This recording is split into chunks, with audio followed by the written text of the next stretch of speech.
Our space here at Hillendale is slowly growing.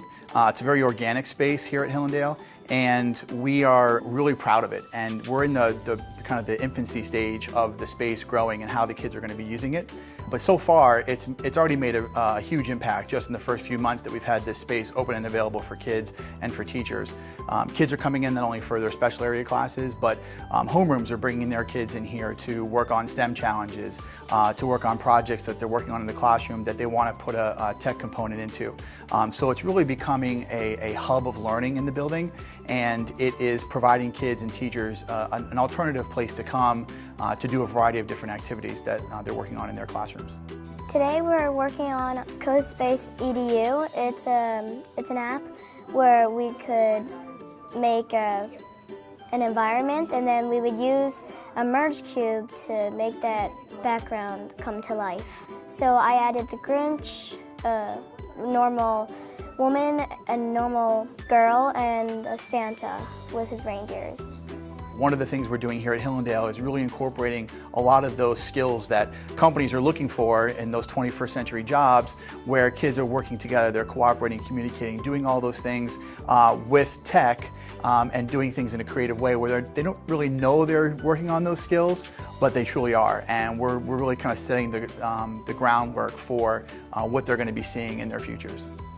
I definitely have one of the luckiest jobs because I have all these different gadgets, robots, as a lot of people call them toys in my classroom. But honestly, what's so unique and what I love about teaching this space is just how can I apply all of this to learning.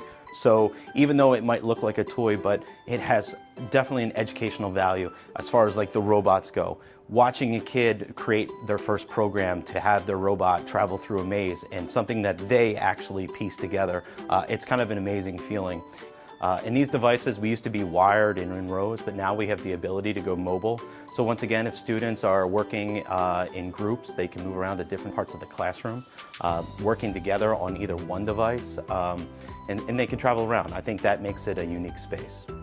The new Chromebooks are really nice. You have your own account and you can flip them over to like an iPad size, and they're touch screens. When you're using Google Docs, it's been really helpful to like learning how to change the font, the size, how you can copy and paste. That's really helpful a lot when you have to do projects in class.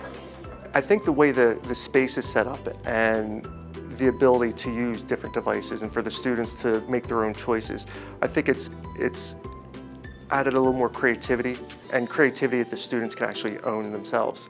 They can choose the best device for their activity, for their goal that they need to work on, and it allows them choice, it allows them flexibility, and allows them more ownership over their learning and the problems that they're trying to solve. I really like doing Tinker because you learn how to code and you learn how to like create like a game.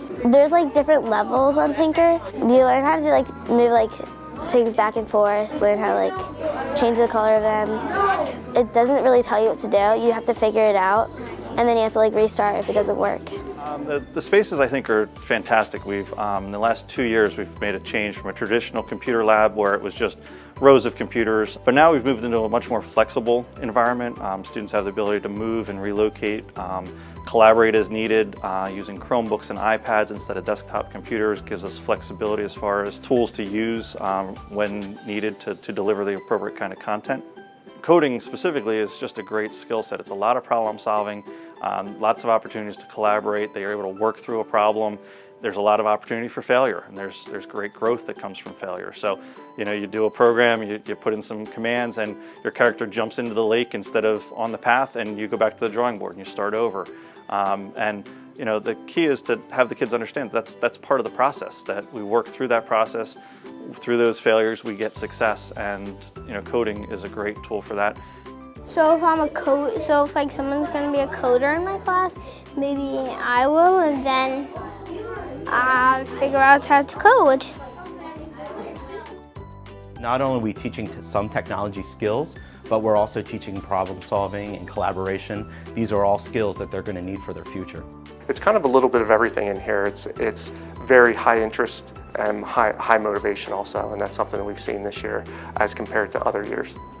A lot of focus on collaboration, teamwork, skills that we're going to need throughout their lifetime as they continue to move up through our district and on to further educational goals and eventually into the career that they choose. Like I said, they're so excited to learn, and it really blows me away at what we're able to do in this space. So it's really just energizing for me, and it really provides a valuable learning experience for me and for the students as well.